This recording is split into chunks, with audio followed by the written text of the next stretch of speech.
bar of Sunset Boulevard.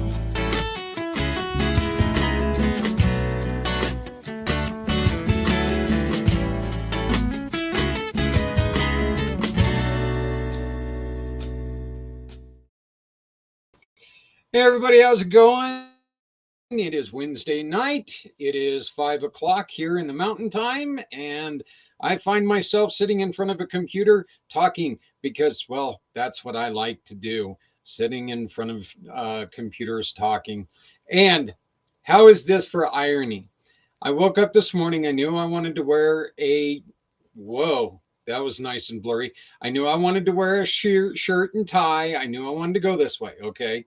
And so I was going through and I decided, you know what? It's the holiday season. I think I want to go on ahead and wear this wonderful little tie that I was given by a great friend of mine, Arcelia. She gave it to me 2 years ago when my first guest and I got together and we did some work down at a McDonald's on a Christmas Eve where we gave away free food to people. Well, put on the tie, come downstairs, get dressed, do all that other fun stuff, and open up the computer and come to find out it's Arcelia's birthday. So happy birthday. You were on my mind before you were on my mind. Imagine that. So, hey, you saw a brand new video that I just got finished with. As I was telling my buddy Steve, I was white knuckling it on a computer if that's at all possible. But you're going to see that first video was from VIV, which is Vive. What you do is you pay your bills, okay? Pay the bills that you have to pay, cell bills. There's internet bills. There's all kinds of bills, home security, many things. And these aren't from, the small companies. These are from some of the big boys in the bill world, national bills. I don't have any partnerships with any. Well, you know what? I used to have a partnership with this one, so I'll name them. T-Mobile is one of them that we have a partnership with. You pay your phone bill, and what they do is they go in and they try to negotiate your service. They say, "Hey, we're working with this guy. He's paying an outrageous amount of money for this family plan. We know that deep down somewhere you guys can do better."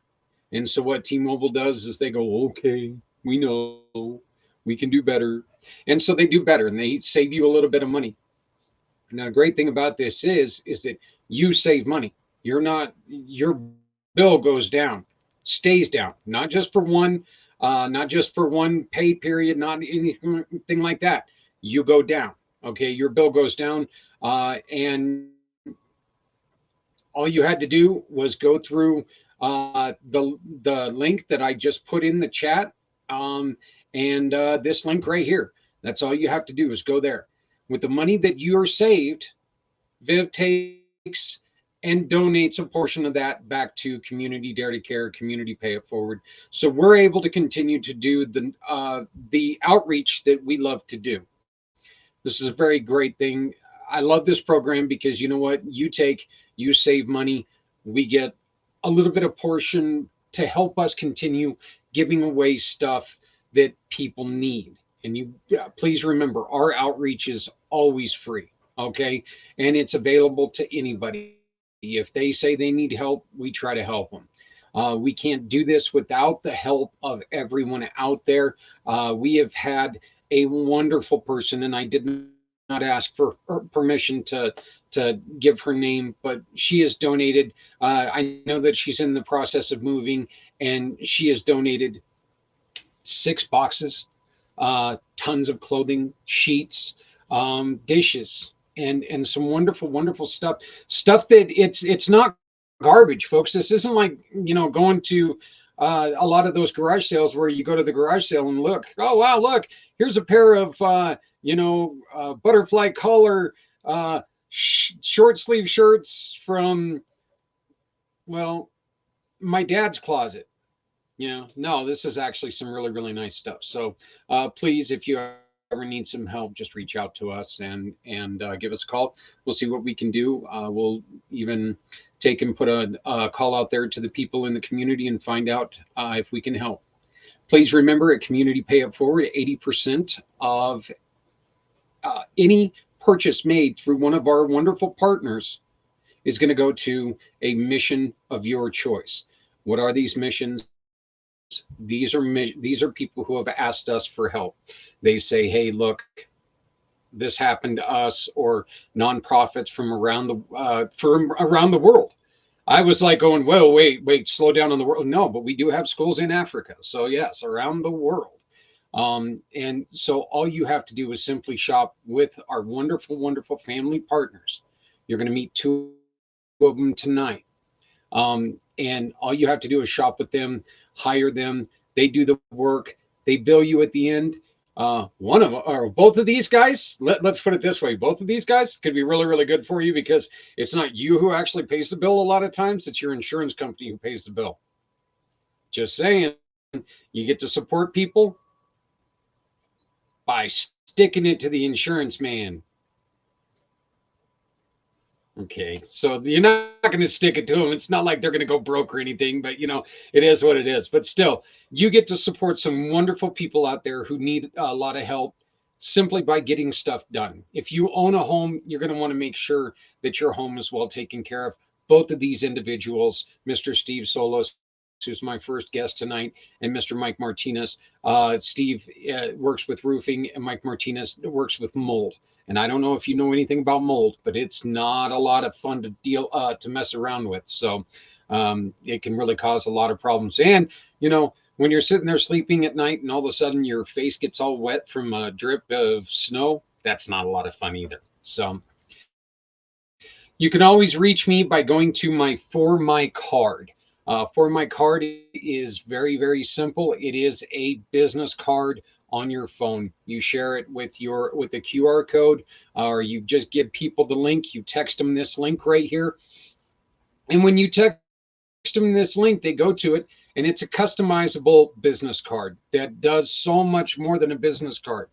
I don't know how many times I've tried in the last week to pick up one of my old business cards, these things, and I hit the website.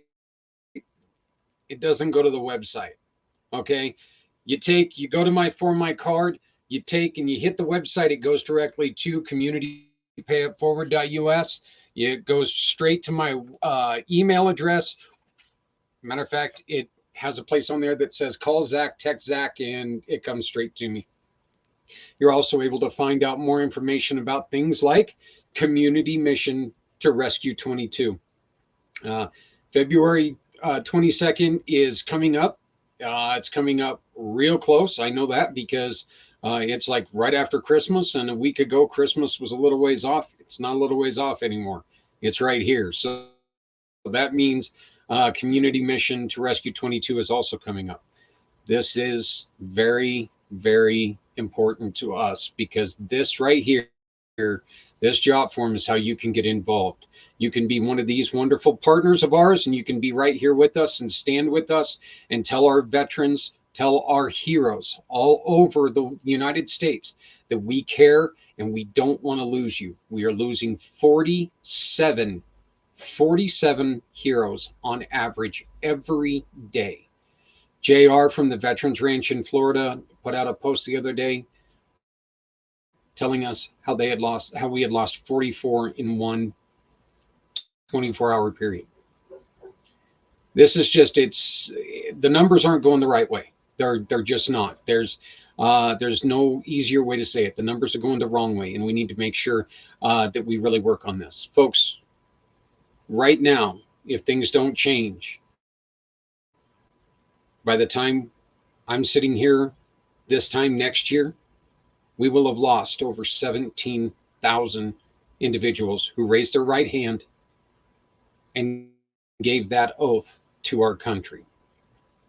Over 17,000 heroes will have taken their own lives. That doesn't need to be.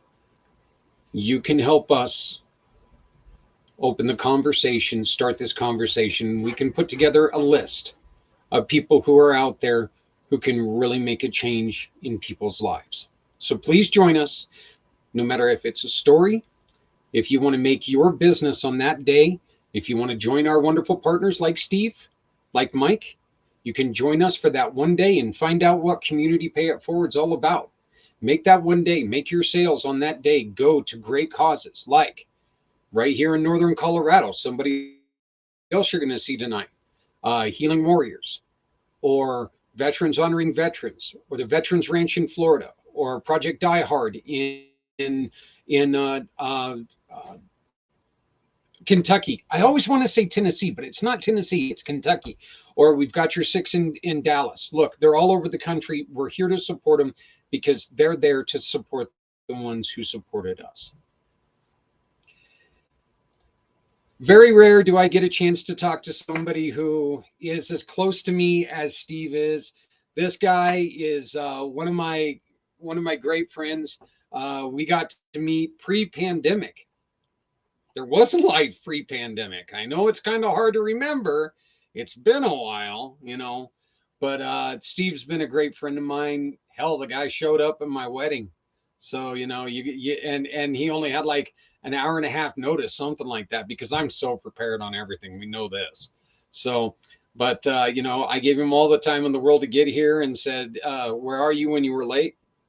I didn't, but the thing is that he's a great guy. He's a great friend. He's done a lot for this company. He's done a lot for people out there. And I think the greatest thing I can say about Steve is he doesn't stop trying. Okay. If he's not going to, he's not going to climb up on your roof, take a look and say, well, you know what? I can get this job if I just kick this one shingle off. It's not like that with him. Steve has integrity. Steve stands behind his work and he stands behind his crews. And he is one hell of a balloon artist. Okay. I mean, this guy, he can do some things with balloons that, sculptors can't do with stone. So, he is very, very talented and a great friend of mine. And I am very, very happy to welcome in Mr. Steve Solis. How you doing, brother? Great. I'm doing good. Thank you for that. That's quite humbling. Yeah. Every word meant. Every word meant. You've been a dear friend for. I cannot believe that we have to go through that. We had the whole AD, BC things, and now we're post pandemic, pre-pandemic. So now we've got a new way of telling times. So, but you and I have done quite a bit of stuff together. Steve, how long have you been roofing? Oh man. More than 40 years. I actually originally was taught by my father back in the late 60s, and we mostly did framing for years. And then I came back to it full time in 1983 and been with it ever since.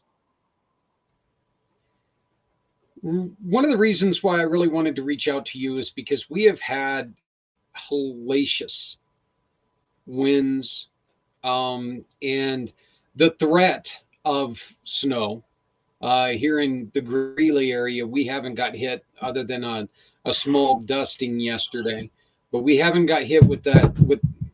Geez, I think my dog just dropped a dinosaur or something. But dropped part of the house or something. I don't know what happened there. But anyway, there's we know right now in the United States there's just some terrible storms going through, and I thought this was a perfect time to talk to you. Heavy high winds are very, very damaging to roofs, are they not? Yeah, well, there's several things to be considered with it. Actually, it hasn't been an incredible amount of years before the International Residential Code required a certain wind rating for products that were out there. And what was considered standard back at that time was no longer allowed because the manufacturers, they had testing and they had information from underwriters' laboratories that their product would do a certain amount, but it wasn't even listed on the packages yet. So the building departments in order to make sure that people were getting products that were going to be based upon the USGS standard for wind ratings, and these products had to pass that. At first, it was just a standard amount of wind, let's say 80 miles an hour, that might have been appropriate, but then they started wanting to meet a 3-second gust, they called it. So you could have 100 miles an hour, 3-second gust, and that allowed standard 3-tab shingles to be installed. And then it changed to sustained wind, and so you have a higher rating even now, anywhere from 100, 120, 130 miles an hour, which these products, once they are sealed, should be able to handle that situation. Well, so what wind damage is, it's not so much that the wind is taking the corner of a house where the shingles are and rolls it off. It's passing over the roof like the wing of an airplane and is trying to lift it off. So if the fastening of the shingles wasn't done real well, in other words, the nails were a little cockeyed, that it tears into the shingle. And so after so much time of trying to lift it off of there with these high winds, that after several years, maybe 5 years, the shingles start pulling up and over off of the roof, and it takes a number of shingles with it. And that usually happens more prominently on the upper third of a roof. So it kind of depends. So product type, wind rating type, installation practices, all have to be done appropriately. So it is important who puts on your roof. It is important to know that the people that are your salesperson, the production manager in our company happens to be the owner of the company, whoever oversees the work, and the roofers themselves. How long have they been doing this? And it's really not a length of time per se, because I've had people that you see my cat, look at him. Yeah. This one guy claimed to have had a license in the city of Denver, which back in that time was the standard for the metro area. He claimed he had a license in Denver for 16 years, but I'm telling you what, I wouldn't have this guy put the shingles on my doghouse. I mean, it was really bad. So wind is an issue, but if things are done right at the beginning, got a quality material, quality installation, it can still happen, but it's got to be pretty high winds, once the shingles seal. Now, one of the great things amongst many things that we have in Colorado is that we have a mild climate. So even though we'll have very cold days and very high heat in the summertime, cat investigating the other cat. But for the most part, compared to other parts of the country and the world, we don't really have it that bad. So you have to choose the right day. Manufacturer says we need to have 45 degrees of rising temperatures in order to put on these products. And in Colorado, 45 is actually the ambient average for the month of January. So you can do this all year round, but you do have to wait till the conditions are more conducive to the shingle sealing as quickly as possible. But we don't hesitate if we have those kind of temperatures, because we're very rare in our industry in the state of Colorado to have a 10-year labor warranty that's in-house. It's our warranty, not something you buy from the manufacturer in order to get a longer term as far as that's concerned. But wind is an issue, obviously, but also time of year. When you have products that, because of these winds, and they don't even have to be high winds, a lot of new construction is done on the outlying areas around the town, and I'm saying outlying cities like Aurora, up in Adams County, Douglas County, all that sort of thing. that the product is installed when we're getting these constant winds, and really fine dust gets blown up between the layers, and the shingles never do completely seal down. So it does make a difference does make a difference how well that everybody is aware of these things, and does the contractor actually back their work? So if you did have a shingle or two that came off, are they going to come back and install that, or replace that shingle, uh, and everything be back to normal again? So lot to that. Well, when we have a situation like what we've got right now, where there's like ice particles in the air that are blowing up underneath those shingles, is that something that maybe as soon as it starts to die down a little bit, as soon as it starts to warm up, is this maybe something that people should really start looking at? Because maybe that water's been getting underneath those. Say you haven't had your roof, or you've had your roof for a little while. Is this when people should really start kind of worrying about it? I wouldn't say worried about it. You just have to be aware. It's probably more accurate to say. Uh, Basically, the ice particles, usually from the edge of the roof, let's say 3 feet back, 5 feet back, and going up to the ridge, generally that's not a problem there. It can happen, but it's not as big a deal. Where the sealant is on the shingles when it overlaps these days is much better than what it used to be back when I started roofing, and that was a long time ago. But it's really the edge of the roof for the first couple of feet. Let's say your soffit area is 2 feet.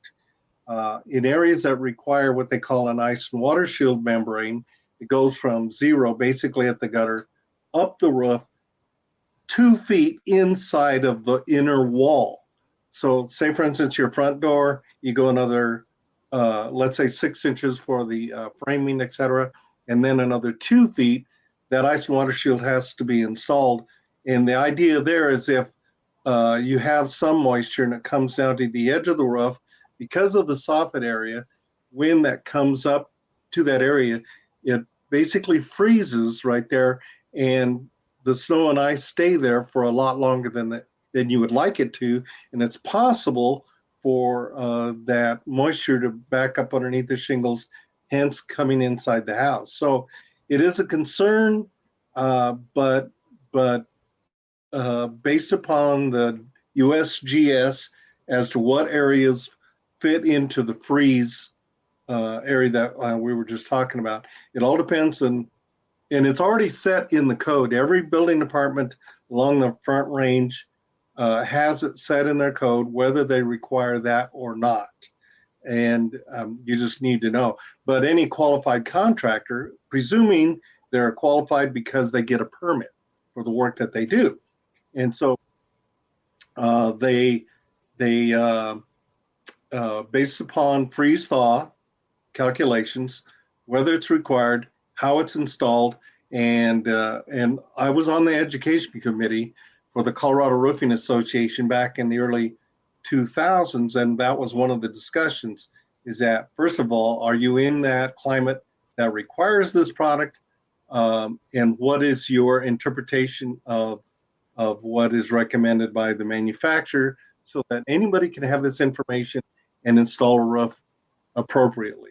But ice crystals themselves generally are not the problem. It's the major thing. I've seen where you get blue ice on the edge of the roof, and it's 8 inches thick, from the gutter up vertically, and it's blue ice. It's really weird, but it happens. But I wouldn't call. I guess there was a couple of years we had some really serious ice damming, and it happens on and off. But overall, you have conditions. So in other words, it doesn't get above 10 degrees for, let's say, 2 weeks or something like that. How often should you have somebody climb up on top of your roof and take a look? Well, it's kind of like, it's a bit of a guesswork. If you have a competent contractor. In other words, you had somebody that you hired at the beginning of the roof replacement, and they were well qualified, did a great job, passed inspection. It's likely that you don't need to have them back out. What's the length of their warranty? What if it's only 5 years? I probably would tend to say sometime before that 5 years is up, maybe at 4 years, maybe at 3 years, to get up there and just double check it. The warranty only covers, it's a limited warranty, so there are some parameters on how this should be done, and you're not allowed really to make any changes. Say, for instance, you want to put a swamp cooler on your roof, and you neglect to tell your contractor that put on that roof, and somebody else came in, cut a hole, put the swamp cooler up there, and then it leaks. Whose fault is it? It doesn't fall underneath our warranty anymore because somebody altered the roof that we put on. So the homeowner has to go back to the swamp cooler installer. And that has happened to us. People said, hey, your roof is leaking. Well, no, it wasn't our fault. What occurred, it was you had somebody else come in and they altered the thing. But I would say, let's say you have that same good group come in. They did a good job. Everything went well. You have them come in, let's say at 4 years, take a look. Does everything look okay to you? Is there anything we should be concerned about? Because we only have 1 more year left on your warranty, and I need to make sure that we move forward well.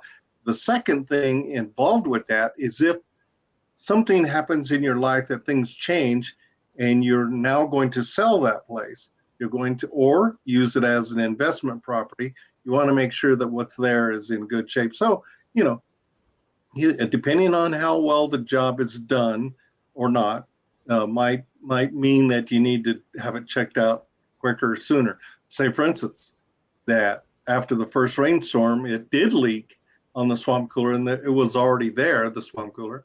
And because there was a problem, you probably want to call them back in a little bit sooner, maybe after a couple of years, and have them double check everything to make sure it's in good shape. And then as time goes along, you could probably lengthen that time, to 3, 5, 8 years, whatever, before you have it looked at again. But definitely before you're planning on actually letting go or renting that particular property, because people are notorious for not taking care of their investment property, oddly enough.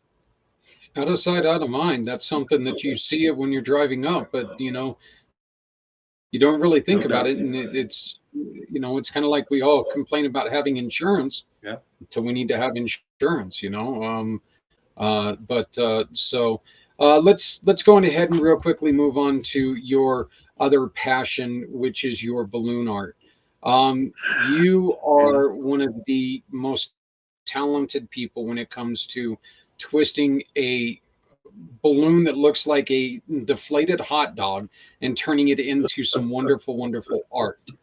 And one of our you ladies from our referral group called me the most unique person in the group, and I'm not sure if that's a good thing or not. But anyway, I think she meant it positively.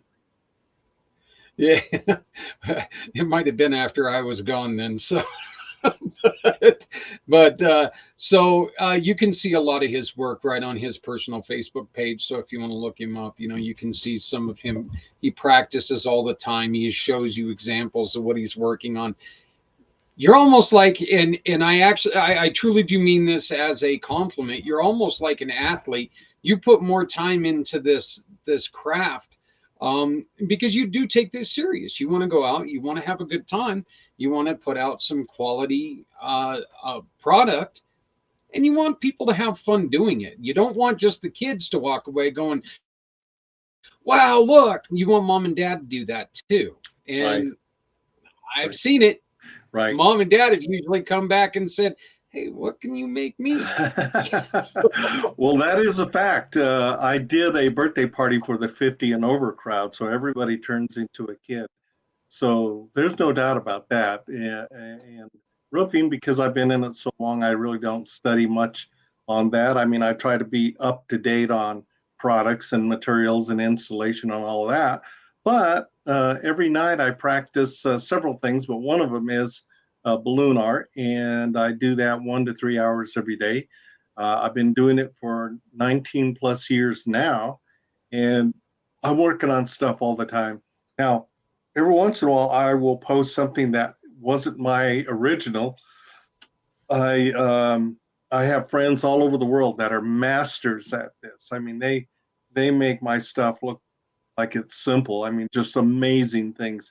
And so I think I understand enough about the methods and techniques that people use. And if there's something that's there that I haven't tried, I'll go ahead and do that just to have it part of my repertoire. I don't even know how many things I do. I'm guessing over 200 variations, um, but I don't use them all when, let's say, I'm at a restaurant because I don't have time to do things that are longer than 2 or 3 minutes.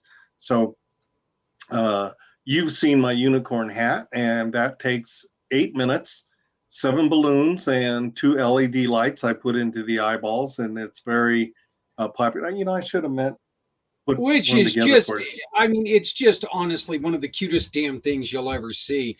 Seeing these little kids running around with these little lights that are bobbling on the side of their head, you know, and it's a real quick,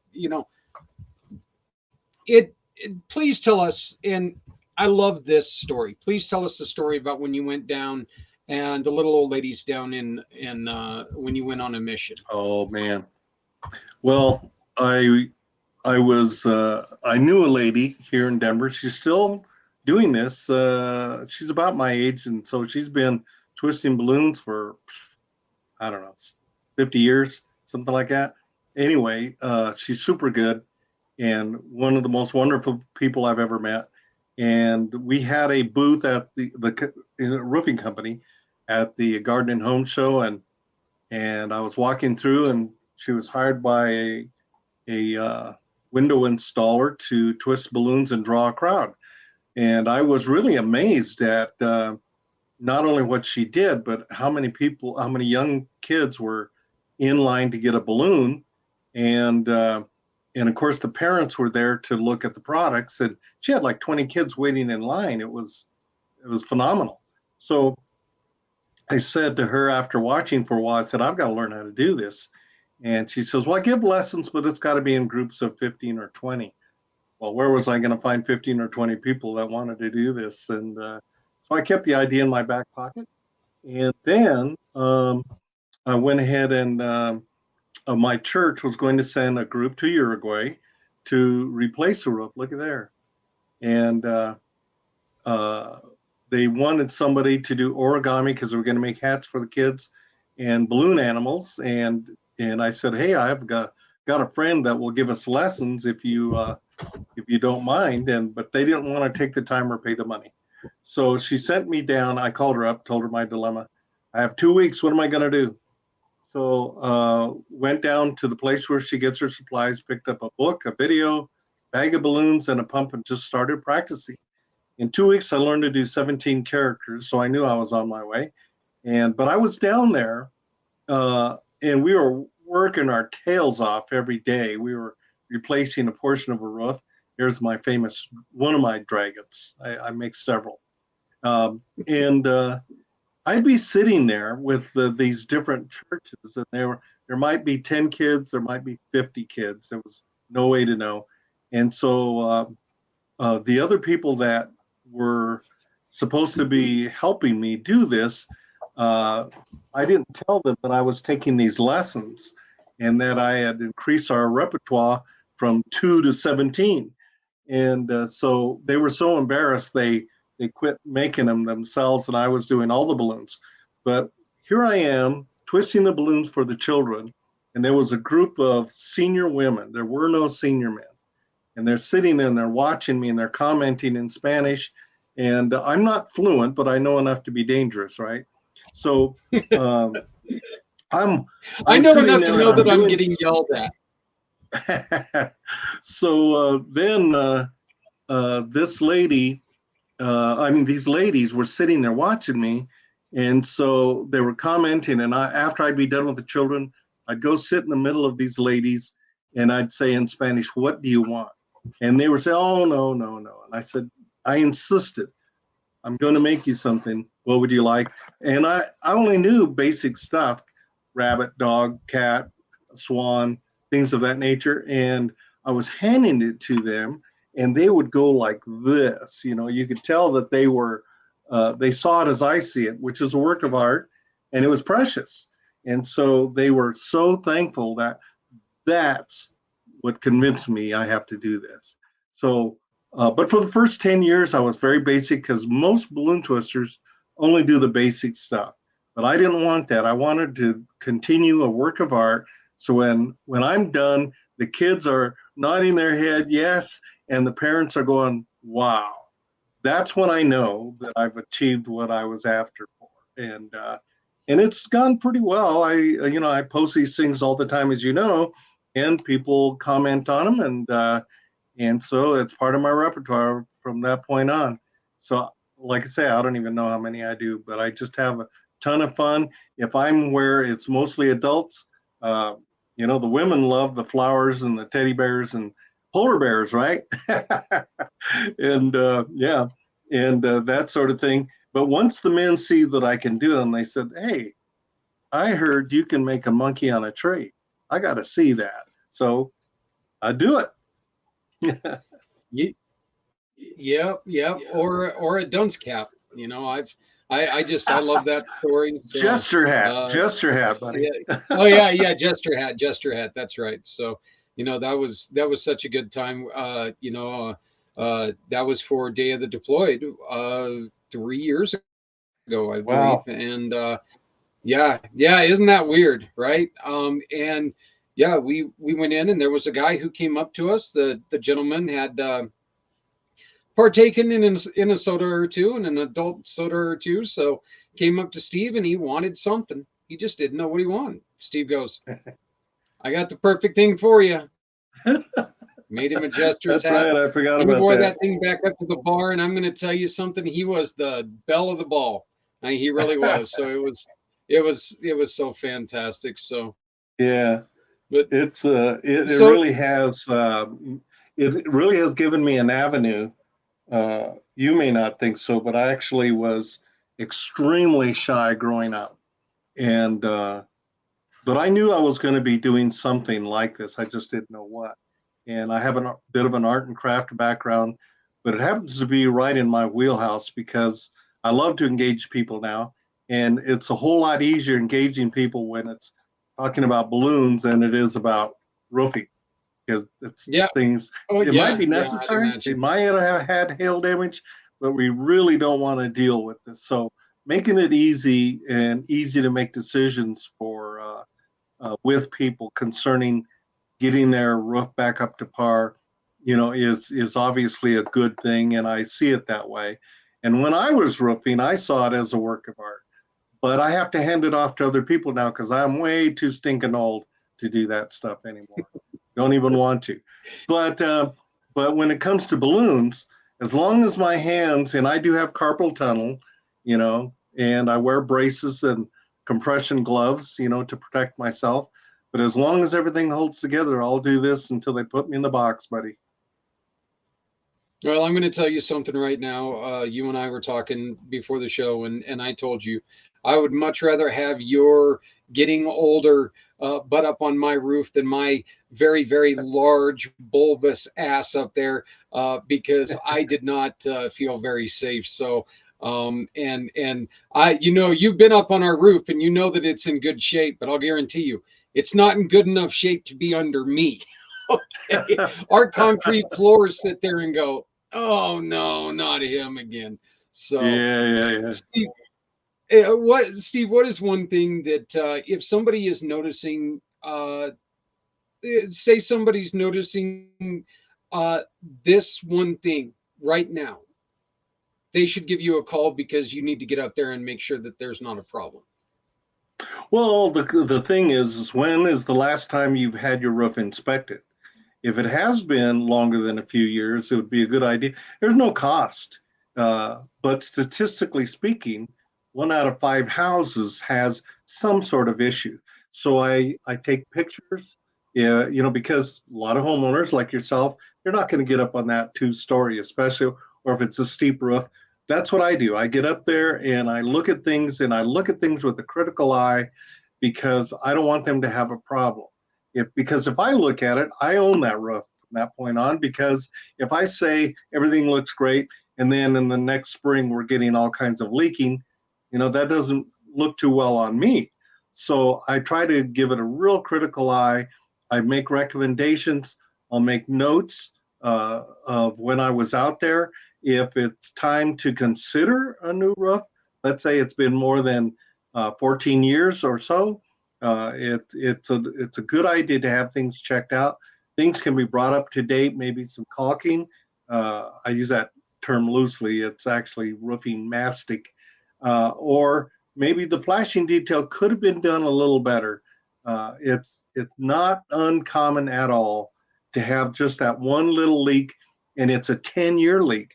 Drip here, drip there, every time it snows or rains. And then all of a sudden your ceiling's falling in the upstairs bathroom. So it's a good idea just to have it checked out. When was the last time you've had it checked? Or maybe there was a question mark concerning the original installers. Yeah, they did my roof 5 years ago, but it failed inspection. They did come back and correct it, but that's kind of a red flag. So use your own judgment on that. And since it's free, let's get on every roof just to make sure we're not going to have any issues long term. It should be a 20-year situation. Should ever have to go back, sooner than that, unless it's a hail. And people really should watch out for the fly-by-night, the circus tent roofers. They're not from the area. They're not. Look, altitude's a thing. Everything that we live with every day, it's stuff that they're generally not used to. So how can you make sure? How can they guarantee that something's going to hold up if they don't know what to expect? Right. Well, thing is as I said, just because they've been roofing a long time, even in the Colorado, doesn't necessarily guarantee anything. So getting references, maybe, I used to provide with every one of my potential customers a folder with all the information, some brochures, and in there I have the contact information for, let's say, 30 homeowners, not necessarily in your area, but let's say 30 of the last roofs we did. You're welcome to call them, ask whatever questions you want. We don't give them any parameters. I said, homeowners are going to ask you lots of detailed questions. How long did the job take? Were you satisfied with the work? Have you had any problems with the roof? Did they get a permit for, lots of stuff that they can ask and find out what the situation is. And, but it's rare, really rare for anybody to use that list, to call anybody on that list to ask these questions. And you would think when we're talking about an average of $10,000 that people would take more care about that. But they rely on the statement of their brother-in-law or something like that. Well, these guys did our roof and they did a great job, so you won't have any problem with them. Well, that's not a good thing. Check with the Better Business Bureau. Check with their supplier. Do they pay their bills? Do they always get a permit for the work that they do? Call the building department. Are you familiar with these guys? Do they do good work? Lots of things you can do to find out and really dig into whether these people are good or not, whether they're local or not. Just because they're local doesn't guarantee that they're that good. Like I said, this guy claimed he had a Denver license for 16 years, but again, really, really bad. So it does make a difference. My advantage is personally is that I roofed for many years, and so I've held the product, touched the product, sold the product, managed the product, all of that stuff. So am I an expert? I'm a professional for sure. Because of what I've done over the years. I've written articles for magazines here locally. I've been on TV 3 times to talk about ice damming and other situations on a roof. So I don't know everything, but I think I know enough to be able to help anybody with their roofing issues and concerns. Sometimes it's just a phone call and then we can talk about it, because if it looks wrong, it probably is wrong, you know. So a homeowner doesn't have to be an expert, but he said, you know, I never did that before, you know, so let's take a look at it and be sure so you're comforted when you go to bed at night. You don't have to worry about any of these things. I ended up calling you once. I ended up calling you at one point in time because somebody was walking through my parents' neighborhood. They looked up on my parents' roof and they knocked on the door and said that they saw a problem. They got up on the roof and they said that there was a problem. I called you because I know you, I trust you, obviously. You crawled up there and you were like, no, no, no. You said that there was a place that it could have been done better, but there was absolutely nothing that needed immediate attention. Right. That to me is something that, that first off, you know, you're the guy, you're one of, you're the one I'm going to call because of this right here. You're part of the program. So you're willing to not only put things, your reputation online, you're willing to put your efforts behind helping people at the same time, but you're true about it. You're Yeah. not going to lie about it. We all need money, but Yeah. you're not going to create a A necessity. situation. Yeah. Let me say, because I do a lot of inspections for realtors. How I look at it is, if my mother were buying or selling this property, what would I say? Because I need to be totally honest, because I'm held to a higher standard, having been a formerly on the education committee. But it amazes me. Now, again, I've been roofing for a long time and inspecting thousands of houses, and most of the time from the ground, hail large enough to do damage is only 1 inch in diameter. We often get 2 inch or more, but it only needs 1 inch, depending on the speed and the angle that is coming to the roof. So, that being the case, it doesn't necessarily make really big divots into the roof, but enough to cause damage, because what hail damage is, it actually breaks the fabric of the shingle. So, let's say we were talking about this here, and the upper part is where you see the granules, but on the underside is the fabric of the shingle itself. If you lift that up where a hail mark has been, there's supposed to be a fracture there for it to be counted in their numbers that they count in a 10 by 10-foot area. So, but no, almost nobody actually does that until they're trying to prove that it doesn't have enough damage up there to replace the roof. So, so if that's the case, and you have 1 inch hail in that area from the ground, I can't tell. And I've been doing this for years. You have to actually Yeah. get up on the roof to make sure what you have, whether there's enough damage or not. So if you get, let's say, 3 marks in a 10 by 10 area, that does not constitute a roof replacement, and it only constitutes repairs. So whether it can be repaired is another question, but as far as actual damage, so standing on the ground, unless you see missing shingles, most of the time you can't tell if it's hail damage or not. But a thorough inspection after getting up there. So what I do is that I take a picture of the front of the house before I even get up there. I take a picture once I get up to the edge to see how many layers. I stand on top to take pictures vertically, and all of the projections, the vents, pipes, dormers, the flashing details. And then I show the homeowner, because they can see on my camera the first picture I took, because I've only been on their house. There's nothing else in that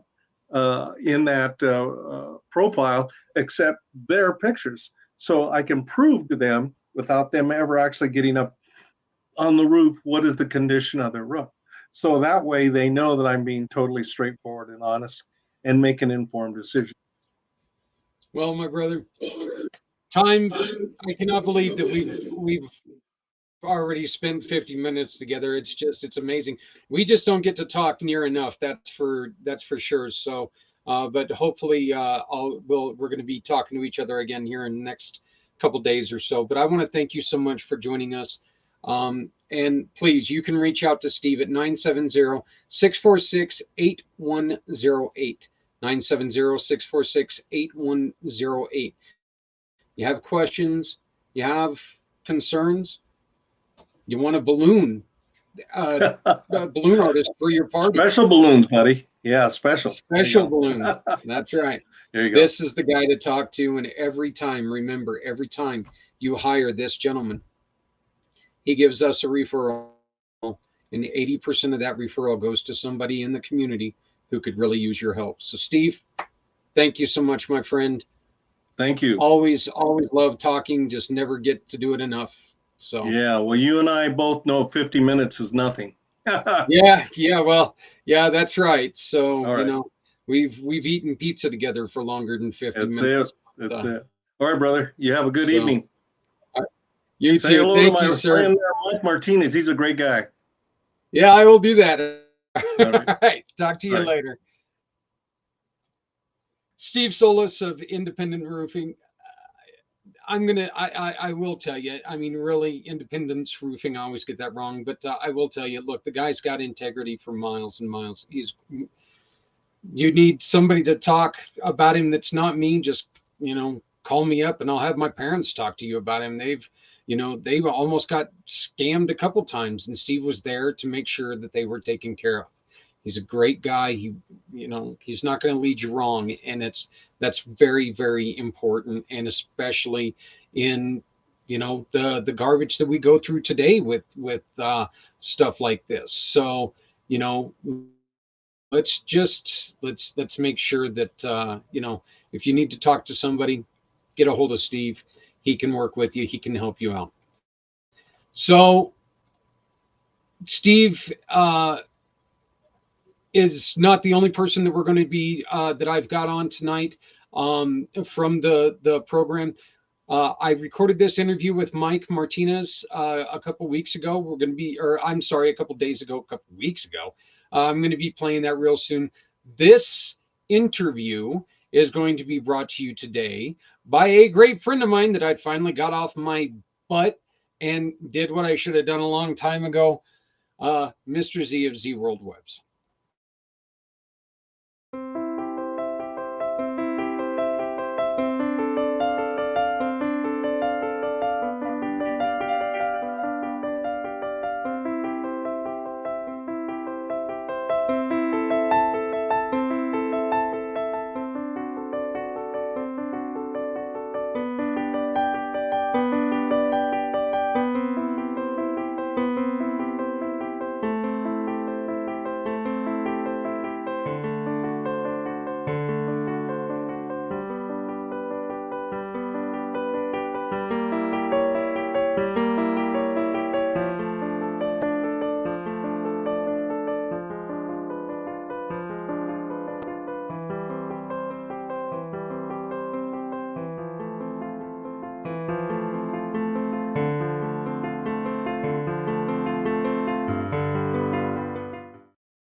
How's it going, everyone? Zach Clayton here with a longtime partner, yeah, a family partner, and I say this with the caveat of Mike. It's been a day or two since we've talked, but I'm here with Mike Martinez of Best Option Restoration of Thornton, and you just told me that you also acquired Boulder. Congratulations on that.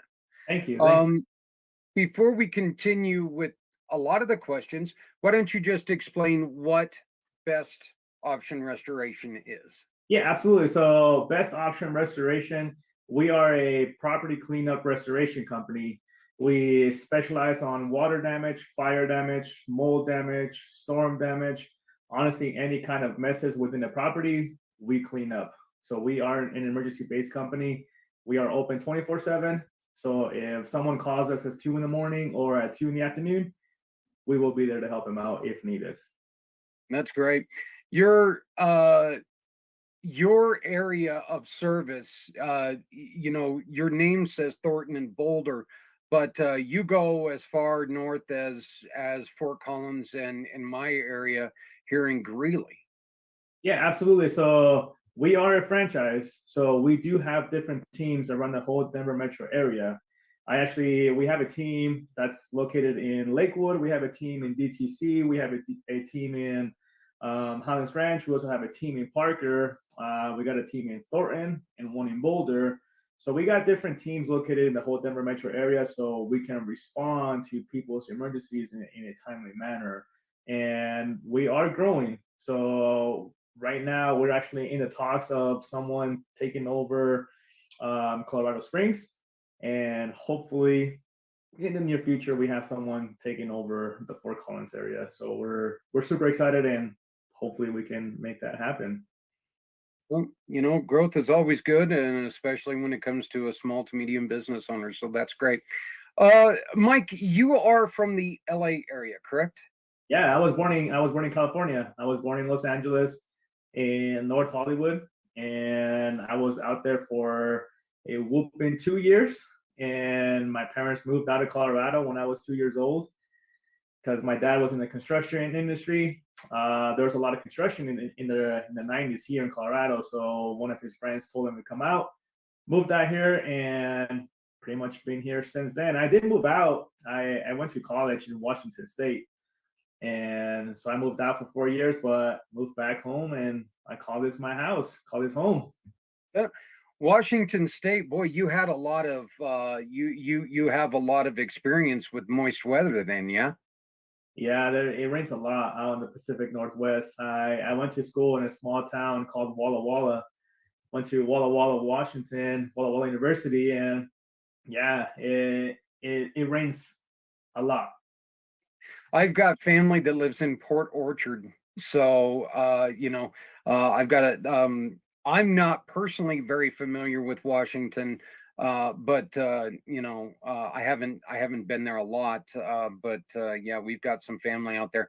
I know that I ended up spending when I was an over the road truck driver, I ended up spending 5 days in Portland.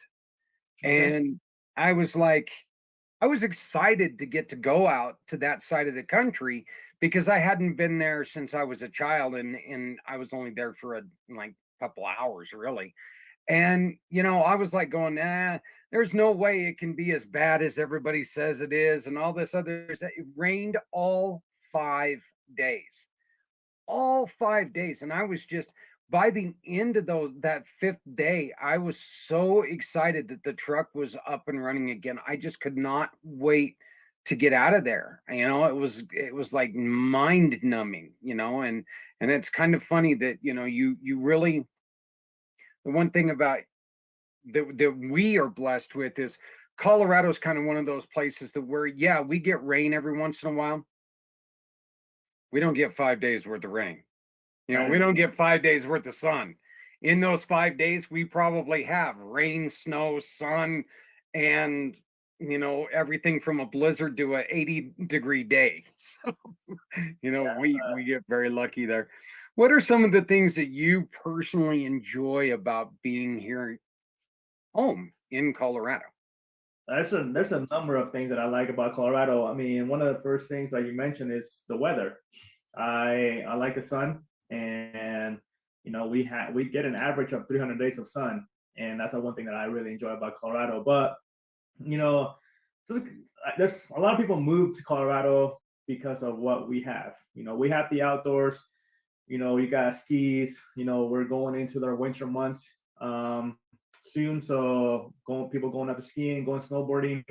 I am not a huge fan of that myself, but I do enjoy going once in a while. I do enjoy going out hiking as well, and but the thing that I enjoy the most is the sports that I'm able to play out here.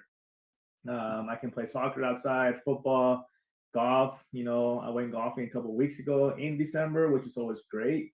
And last year we were golfing in some of the winter months because of the sun that we get out here. And it may not be as warm, but even if it's 50 degrees outside, we can still go out and hit some balls around. So it's always fun.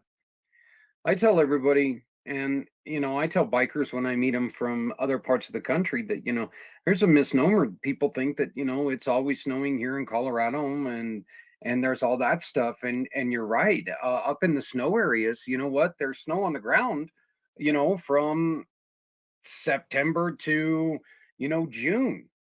But if you're within a city, Denver, your area, or Greeley, my area, I'm able to ride a motorcycle 340 out of the 365 days a year.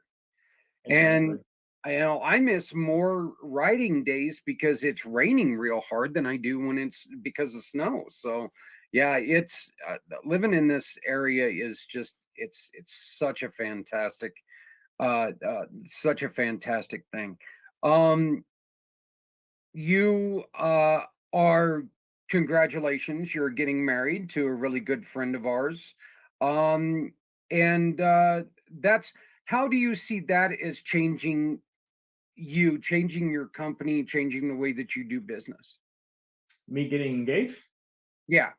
Honestly, it hasn't changed much. One of the things that I have changed me personally is I am more focused. I feel like I've been more focused since I started dating my fiance. Started dating her 2 years ago, and she's an entrepreneur herself as well, which is phenomenal. The fact that she understands when I'm busy and I understand when she's busy, and she's got events going on all the time. I have events going on all the time. We had an event last night. She's able to come to my events. I'm able to go to her events, and we support each other very well, which I really enjoy that aspect of it. Another thing that I really have, like I said, I've been focused more because as you got married recently too, so congratulations to you as well. And you've been married in the past as well. Is when you commit yourself to someone, you have to be there and support them in any way that you can. It's very similar to owning a business. One of the things that I've been telling her is that I kind of been running my life as a business recently, in a sense where, we have to, or I've been very diligent on what I do on a daily basis. And I am very, how should I call this? I'm hard on myself. I critique myself very hard. I'm my hardest trigger, but at the same time, like I'm very disciplined on what I have to do in my personal life, just like I do as my business. And I feel like since I've been doing that the last couple months, it's been great. I haven't gone out as much anymore. I used to go out all the time. I used to have a good time all the time, and I don't do that anymore. I have a better night's sleep now. I have more energy now, and I've been eating healthier. I've been going to the gym. I've been, just being more self-aware of what I have to do, and that has reflected on my business as well. Because my business has, when I am more disciplined with myself, my guys and my people see that in me, and they do the same thing. And I am focused on myself in the mornings. I dedicate myself to, do what I have to do in the mornings, and then travel that to work. I do what I have to do at work, and it's been great.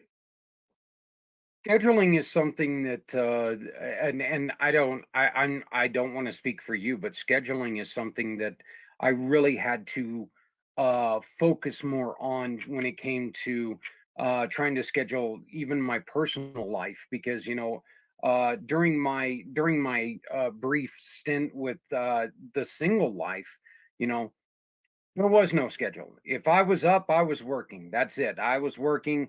You know, put in stints of 24 to 28 hours straight work, or uh, didn't work for a day. You know, whatever, and watch some hockey and slept in. That's one of the things that you really have to learn when you're doing both, is that you got to remember this isn't just you anymore. There's more of a schedule that you have to keep, right? 100%. And scheduling for us, it's key.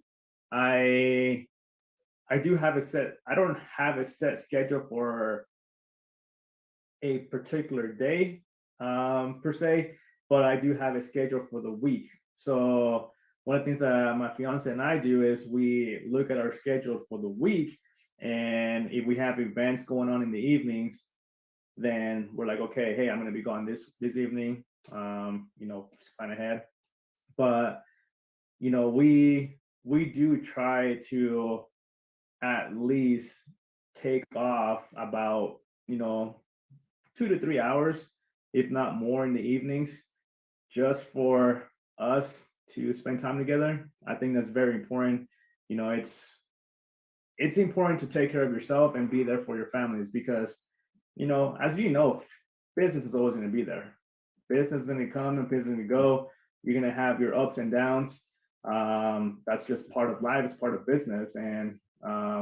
But the person that's going to be there through your ups and downs is going to be your significant other. So spending that time with them, it's very important for us. Let me ask you this: your business, a lot of your hours are predicated on somebody having an emergency. Uh, how how difficult is that, or is it difficult at all when it comes to, well, we're going to be doing this, and then all of a sudden you get a phone call where you've got somebody who's saying, "Oh my God, I'm underwater. I need you now." Um, you have to be with somebody who really understands and respects what you do in order to deal with that, don't you? Yeah, 100%. So I was a one man show for the first year for the first year and a half of the business, and yeah, there was a number of times where we had stuff already planned. We had dinner plans. We were going to the movies or whatever it was, to an event, and I got that call, and we're like, hey, we have water in our basement. Like, when can you come out?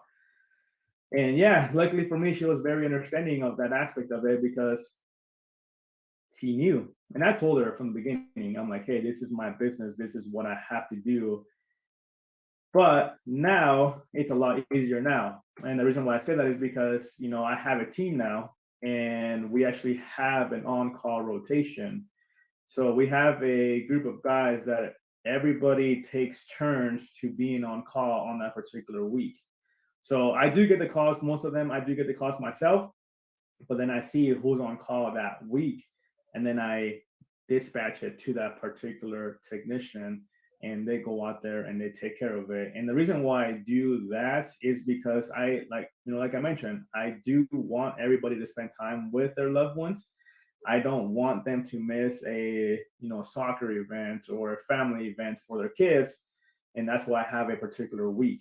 So everybody takes on a week, and they know they're going to be on call that week.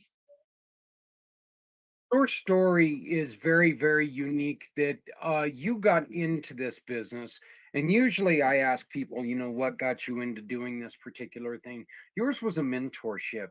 You started with someone, you got into this because someone who you truly loved and respected introduced it to you, and uh, gave you this opportunity, and you ran with it. Can you tell us a little about that? Give us that story. Yeah, absolutely. So I actually got into the business because one of my really good friends, actually, he's one of my best friends. I met him in high school. We were roommates in college for a couple of years, and he got his degree. I got my degree. I got my degree in automotive management. So I used to manage a shop before doing this. He got his degree in marketing, and he actually went to a networking event with his parents. He met this other gentleman. His name is Nick.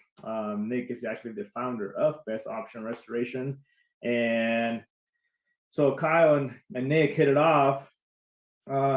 Nick, he actually had another company before this. He's owned multiple companies, he's owned multiple franchises in the past.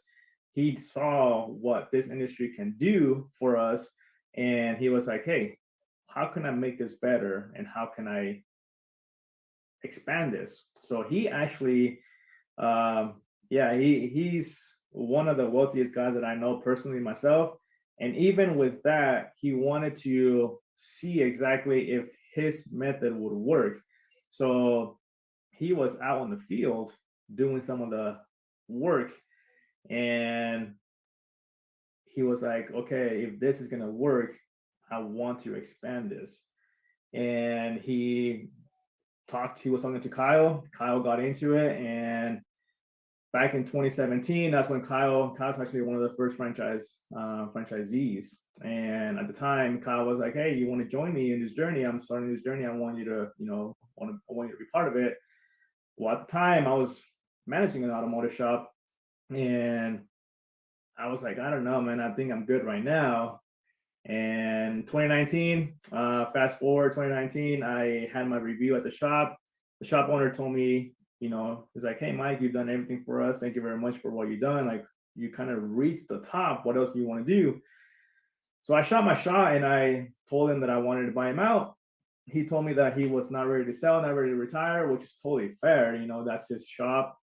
He's been there for a long time. And during that time, I was bouncing ideas off each other with Kyle, and I would help him off here and there. And in 2019, I was like, hey, this is what happened. And then he asked me, he was like, hey, do you want to be in the automotive industry, or are you open to other revenues? And I told him at this point, I'm pretty much open to anything. So yeah, I went out to a hockey game with Kyle and Nick, and they gave me the offer then, and it was an offer that I couldn't refuse. And I was like, you know what, let's make this happen. And I started in January of 2020, and I opened up my LLC. I opened up, I got my vehicles wrapped. I did some training. I got all my equipment, and I was fully ready to go by March of 2020,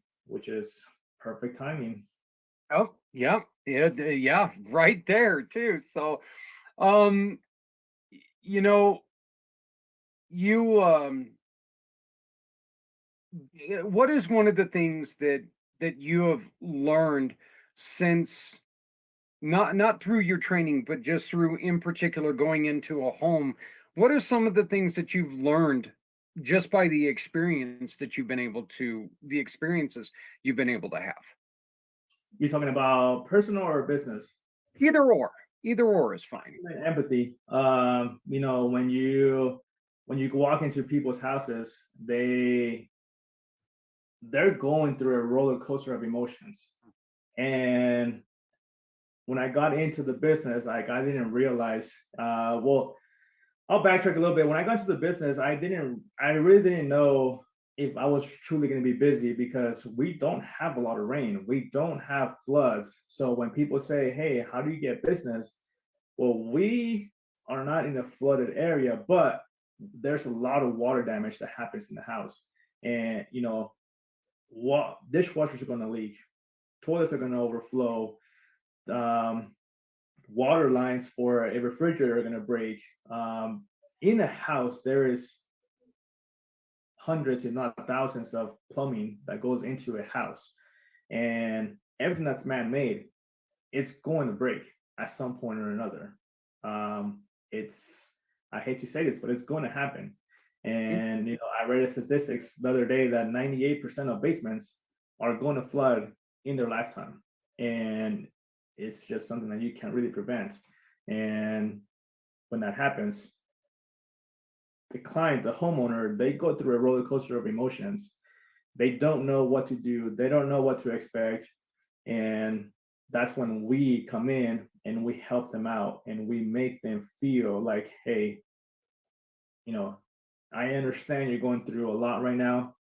It's not fun because it's not fun, but we will take care of you and we will help you get through this process, whether they go through you as a homeowner or you want to file a claim with the insurance.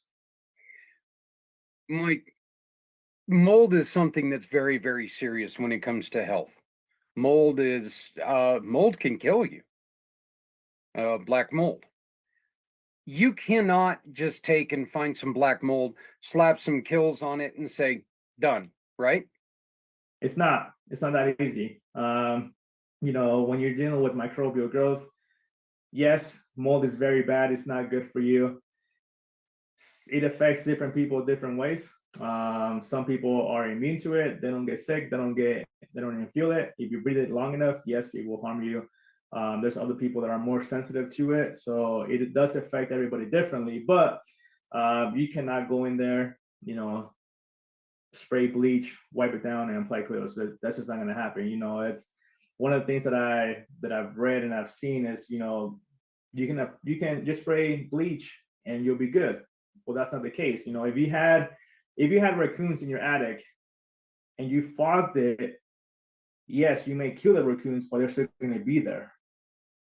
So you have to go out to your attic and actually clean and get rid of the raccoons once they're dead.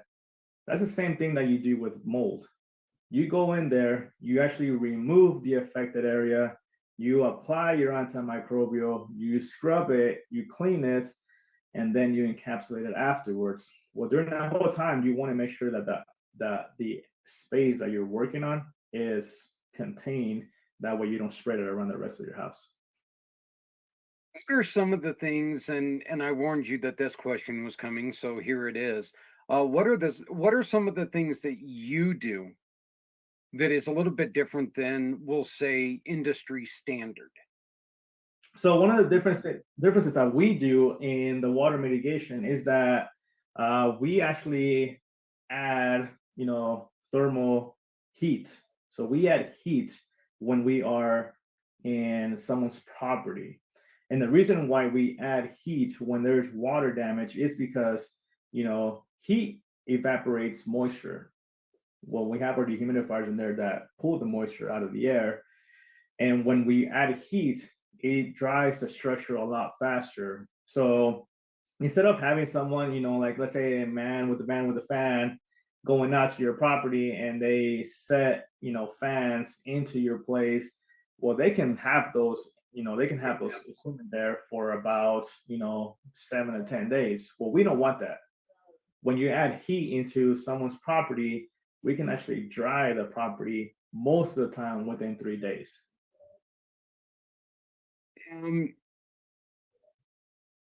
And other places do not do this? Not that I've seen. Okay. So what are some of the things that you would tell people to look out for? Which aspects of it? As far as what are some of the telltale signs that you would tell people, hey, look, if you see this, you need to give us a call? I mean, there's different scenarios. We do a we do a lot of things in our industry. So when you're talking about water damage, obviously, if you see water, make sure you address it sooner rather than later. If you have a slow drip, if your drains are draining slowly, contact the plumber to go out there and clean your drains up. And because if there's a slow drain, it's an indication that's going to back up soon. So get the drains cleaned out. If you see that, when you're dealing with mold, once you see mold, don't touch it because you can spread it around the rest of your house. Don't touch it. If you see it, call a professional and have them take care of it in the proper way. And when you're dealing with fire, fire can be in a kitchen area, but it can be soot around the rest of the house and in your contents. So we can go out there and make sure that there's no soot, that nothing's dirty in the rest of your house. And if there's soot, we can go out there and clean it, and we can clean your contents as well if needed. This is something that's extremely important to anyone, but it really, really important to people with respiratory issues, is it not? Yeah. People that are, when their immune system is not the greatest, it does affect them a little bit more. But like I said, I mean, I've seen some really healthy people get affected by it, and I've seen people that I don't think are as healthy not be bothered by it. So it affects everybody differently.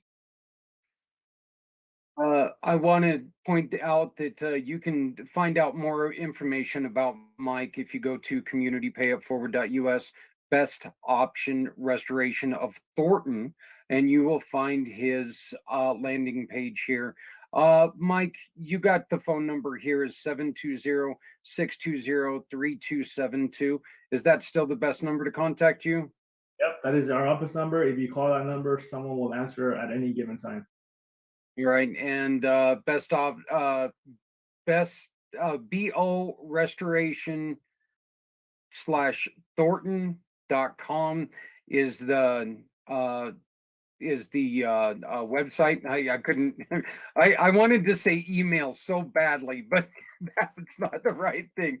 So, but it is Mike at BO restoration /Thornton.com. Yep, that is my email address. If you want to reach the office, just put info in the front of it. So info@borestoration-thornton.com. And yeah, that is our website. All right, and we ask you if you're looking to get connected to Mike and you would like an introduction. We just ask you to give us a call, 970-909-0751, 970-909-0751, or of course you can always go to communitypayupforward.us, and we will definitely help you out. Mike, it is great to get caught back up with you, my friend. It definitely has been way too long. So much of life happens. It seems like it happens in an instant. It just takes 2 or 3 years to get there. So we're looking forward to a continued relationship with you. How long does it usually take from point A to somebody getting to you when people call you with the problem? Is it pretty quickly, or are you guys backed up a little bit? We have projects that we have scheduled right now, but we always have slots available for emergency cases. So yeah, if someone calls us, we can have someone out there. If it's an emergency, we can have someone out there the same day. Or if they don't feel like it's an emergency, we can have someone out there the following day. So, we have different crews going on now, and we have a team big enough now that we are able to get things scheduled and also have teams that are standby if something comes up.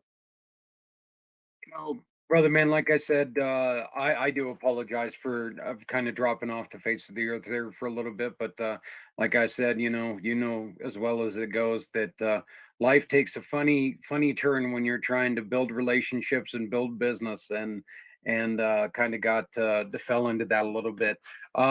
Your phone number one more time is 720-620. I'm being attacked by 2 dogs all of a sudden that just came from nowhere. Let me try this again, 720-620-3272. One more time, that's 720-620-3272. Brother man, do you have anything that you would like to finish this out with? No, yes, thank you very much. And that phone number, you can call us or you can text that number as well. So if you don't feel comfortable giving us a call, you can shoot us a text. We can answer you through text. Zach, thank you very much for the interview. Appreciate it. And it's always great seeing you, man. Yeah, well, let's get together as soon as possible. So once again, I've been joined by Mike Martinez of BOR Restoration, Thornton, and now Boulder. They are not afraid to come to you. So if you need help, give him a call. 720-620-3272. Thank you, Mike. We will talk to you soon. Thanks, Zach.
Okay, so we were going to.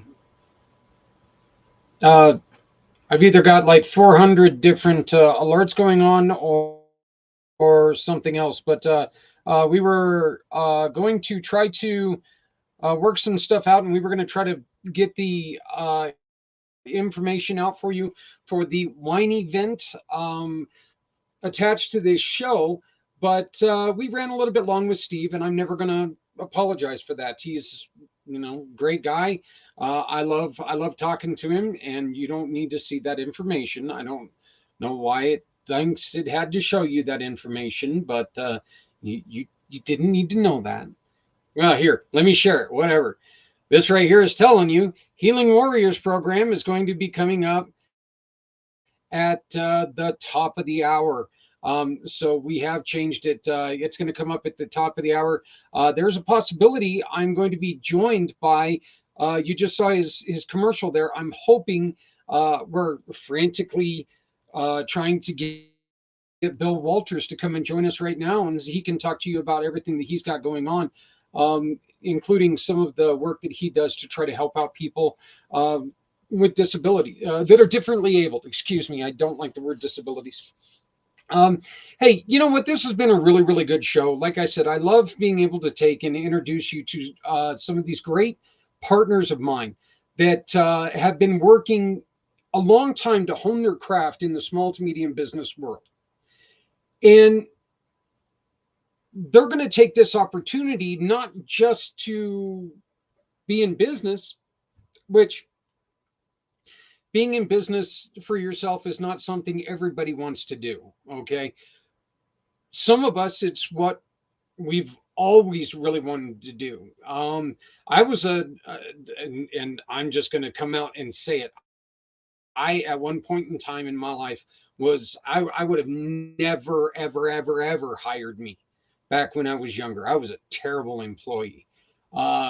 When I grew up, I became an extremely hard worker and kind of a jerk about it, to be honest with you. As you heard me talking with Mike there for a couple minutes, I had to really learn scheduling. It was work and then play. Okay. And I mean, it was 70 hours worth of work, and I would try to fit in, 70 hours worth of play in a day and a half span. But and then the accident came along, and life changed. So it definitely got a little bit different. So excuse my attention deficit here. I am attempting to see if we can get a hold of Mr. Walters and see what we can do. If we can try to get him on. If not, we'll try to get him on next week. I am going to ask you to please check out the event coming up with, I've got to say it. I love saying it. You know, she's the goddess of the grape. Stephanie Simons, you can get her on her link tree. And this month, we're supporting Healing Warriors program here in Northern Colorado. Healing Warriors program, folks, is such a great organization. They take and they go to the veterans when they can, when they're not able to find ways to get healthcare in the normal ways. So Healing Warriors has pop-up pop-up areas, pop-up clinics. They also have their clinic in Fort Collins. It's a beautiful, beautiful area. And Janet, who you're going to meet at the top of the hour, is just such a wonderful person. She is so kind. She is hardworking. Everything, you know, that we love about the small nonprofit is what she is. Janet and Healing Warriors is one of the ways that is one of the organizations that you can contribute to right here. Okay, the community mission to rescue 22. Why do we still use the word 22? Why do we still use the number 22? That's quite simple. Millions, if not billions of dollars were put into Save 22.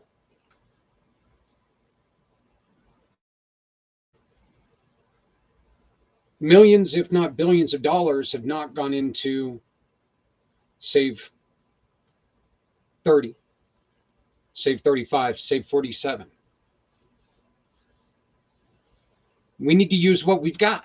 And right now, what we've got is the number 22. I would also like to say that they don't have 47 days in a month. Thank God. But the truth is the 22, it's what we're able to utilize that some people paid a lot of money for everybody to get to know, save 22 lives a day. But the number is now actually 47. There are 47 on average, 47 losses of our veteran and current military heroes that make life-ending decisions every day. We're looking for people who want to speak, tell their story, tell what their organization does.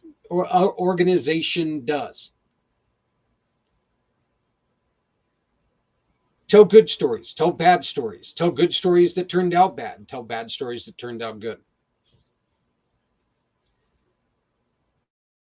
Give us hope. Show us the pain that you went through. This is a no fluff show. Okay, this is not going to be this is not going to be a fluff show. My intention for this last year when I started this was to get people to sit here while we couldn't be sitting together, but it was to get us to come together and start talking about things that we can do to change. How can you and I do something to change the thought process of somebody who's having thoughts of taking their own life? What can we do to make a difference? Last week on this show, I gave some horrifying statistics that I was able to find online. 2020. In 2020, there were, and this was globally,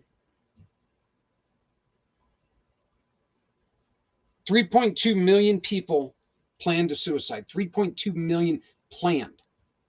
Not thought about, planned. Sat there, schemed it out, thought it out, planned it out.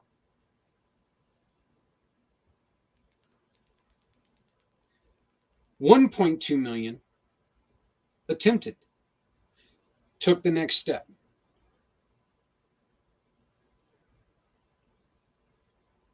Had intention to go through with it.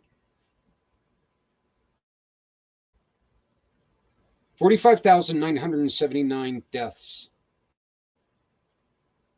was the end result of that. 45,979 deaths.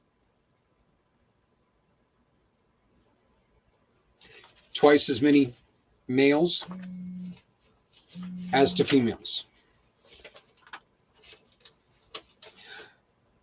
Yay! Breaking news. House passes a bill to avert partial government shutdown. I know this is not a joke, but let's be honest here. We go through this every year. They love not doing things properly. I'm sorry, I shouldn't have gone there. This next statement is why this is so important. Because 1 year later, 2021, suicides in the U.S. increased to 47,646. That's all people, okay? That's everyone. That's not just veterans, that's everyone.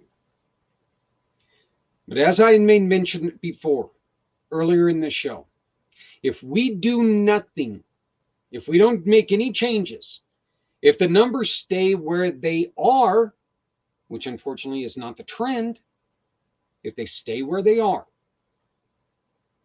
when I'm sitting here this time next year, we will have lost 17,000 heroes to an end-of-life decision.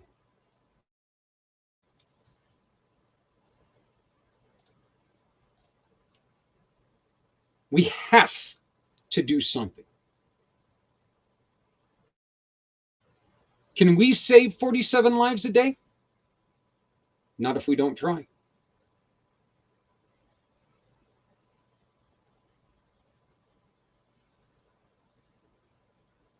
The only thing that we can do that's a bigger disservice than nothing, well, there isn't anything that we can do that's a greater disservice. These individuals gave of their life. Let's spend this 22 hours together and let's come up with a way that we can talk to them in their language.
We're looking for sponsorships, everything from $50 to $350. And the $350, you can join these wonderful, wonderful, wonderful, wonderful, wonderful, wonderful people who are helping us spread the word and start the conversations and save lives. Do you have a podcast that you would allow us to take and utilize your airwaves? Or do you have a channel that we can use your airwaves? We would be very, very glad. We would be extremely happy if you would allow us to do that. Right now, we're set up to where we can go to 8 stream platforms. You could share our show from our channel onto yours, and that would really help us spread the word. And we would definitely give you a little bit of a, or a lot of bit of a shout out if you would allow us to do that. So I do want to bring up very beginning of the show. Once again, we premiered a new video that I just got done with, and it's with Vive, V-I-V. And now if you pay your bills through Vive, your utility bills, as I mentioned before, we have T-Mobile. So T-Mobile is one of the groups that if we pay our phone bill through T-Mobile, they can help. What they're going to do is they're going to negotiate the contract we signed. And if we're eligible for a reduced contract, the money that we save comes back to us here at Community Pay It Forward, Community Dare to Care. I believe the video says something about, well, you know what? We'll watch the video instead of me just trying to make a fool out of myself and remembering that, remembering exactly what it says. But what it is they go in, they've got the experience, they negotiate with these individuals, these businesses that are well known throughout the United States. This isn't, you know, this is not just a little, you know, guy sitting there with a spinny cell phone type thing saying, hey, you've got cell service. These are companies like T-Mobile, Comcast, some of these other large companies across the United States. If they can negotiate a better price for you, Vive takes, and a small portion of what you save, in which you still save money. If you're eligible, you still save money, and if you're not eligible, you pay nothing. You pay nothing. You just pay your bill. You got to pay the bill. Can you help us out? Help us maintain our free outreach. Our free outreach, we've worked hard on it. It's one of the things that we've done that has been more successful than other things. Let's put it that way. So it's been a heck of a lot more successful than some other things. But this is the video that Vive gives us to help us show. I'd like to share it with you right now. What I'm going to do is I'm going to disappear off for a little bit, but you can, of course, still hear me. But here we go. This is just a little video about what it does, what it is.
Okay, so I'm just going to say this right now. That video always screws me up because you can see my cursor go like this.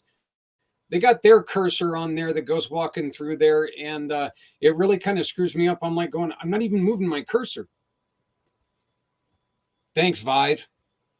No, but thank you, Vive. Thank you, Al, for getting us set up. I appreciate it. You guys, we did an interview with Al just a couple weeks ago. Fantastic guy. Look, the guy called me today, and I've had to deal with a few of my head injuries due to the accident, and Al's been busting his butt trying to get us hooked up and into the program, and I cannot thank him enough. This is our new video. Please help us by paying your bill with Vive.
If you have any extra questions, if you have any more questions, you can visit my For My Card. Just go to formycard.net. You can see it right there.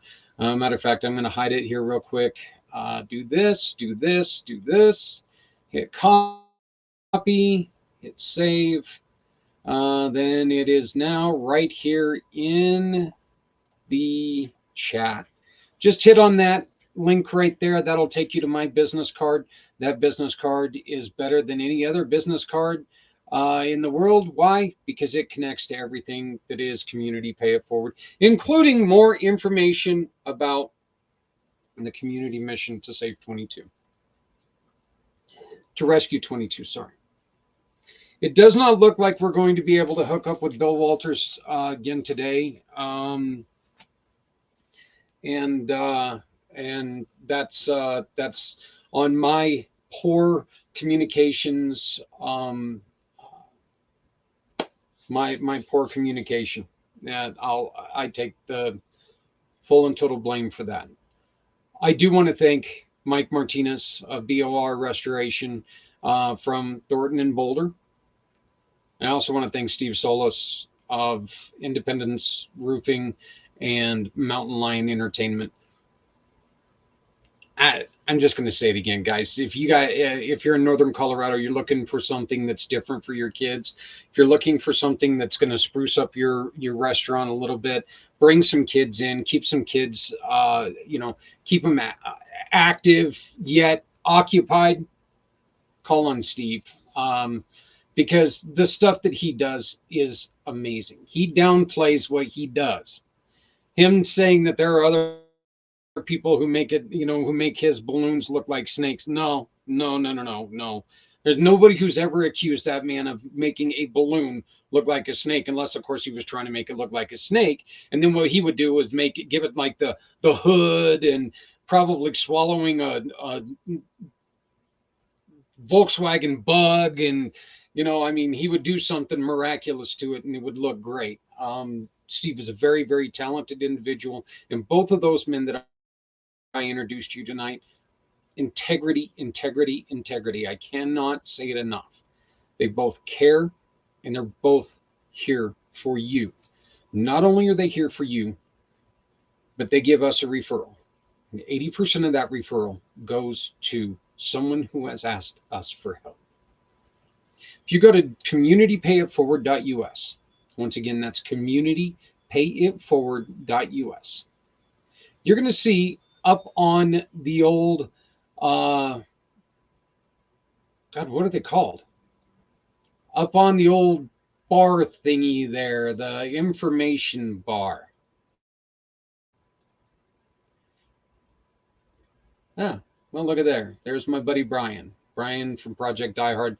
Please help them. They are still looking to reach their goal of $11,000 donated, and that will be doubled by an independent individual. So, but if you look up here, you're going to find the home tab. You're going to find verified partners, where you're going to find the great partners like Steve, like Steve and Mike. And then you're going to find our mission partners right here. These are the people who have asked us for help. We've got everything from 501c3s to nonprofits, animal missions, Community Cares Cub Club. These are all of our kids who have asked us for help with school, church programs, club activities, so on and so forth. Community Dare to Care outreach and events.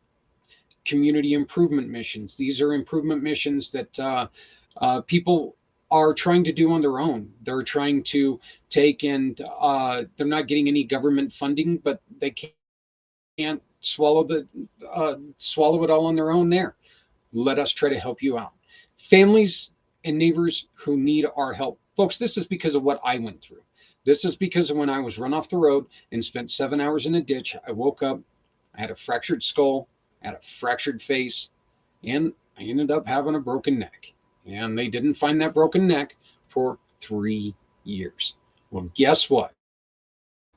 Went to the doctor, and my neck is straightened out, and there's torn muscles around it, cartilage, and bulging things that are bulging into the nerve. So there's part of my woe is me. We've also got a program. We've also got people who are trying to help healthy mind, body, and soul. This is to try to defeat the opioid epidemic in America.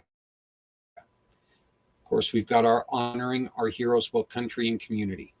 Inclusion is for everyone because inclusion is so damn important. And supporting smart. Let me try this again in English. It's the only language I butcher because it's the only language I know. Well, I know biker too, but I don't want to talk like that on the computer.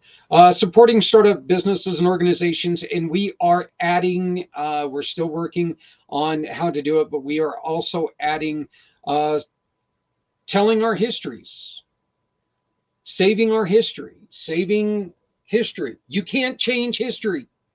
You don't have to like it. You can't change it. It happened. Okay.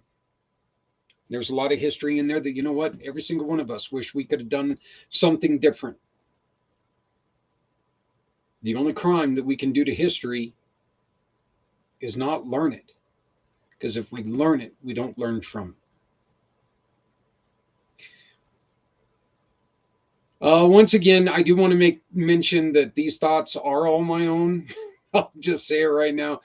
These thoughts are all my own. It doesn't reflect anybody else's thoughts. These are just who I am. It's what I am. So if you would like to discuss anything with me, please feel free to go to my card and we can talk. But why don't we do this? Why don't we get together and let's talk about helping other people? So reach out for my card and let's talk about what we can do to help other people. That's it for me tonight. Hopefully I will get in connection with Mr. Walters and we'll have him on for Friday. But I'm done for tonight. Please make sure you stick around because starting here in about 4 minutes or 3.5 minutes, we've got the event for, we've got the great event with the Goddess of the Grape, Stephanie Samos, for Healing Warriors. Okay. It's well worth an hour of your time, and getting some of this wonderful wine will help a wonderful organization continue to do the great things they do. Everybody loves somebody out there because somebody out here loves you. Please, please remember that if you're not helping someone, you're hurting everyone. No one needs to go it alone when we all come together. If you've got that extra hoodie, throw it in your car. It is cold right now. Cold kills. Hunger kills. If you have extra food, throw it in the old butter bowl. Let's get it into the hands of somebody who's hungry. We can do this if we come together. I beg you to join me again next week at 5 o'clock. Don't know who my guests are going to be yet, but hopefully it's going to be someone. My name is Zach. I am the president and founder of Community Pay It Forward, Community Dare to Care, and the pACT channel. You can always get a hold of me for my card. Once again, it's right there. It's also in the chat. You have a great day. Have a great week. We will see you at Friday at 3 Eastern, 1 Mountain. Thank you very much. Have a wonderful evening. And please take care of each other. We're all we got. Bring me home out alone and show me the way. sunset full of art.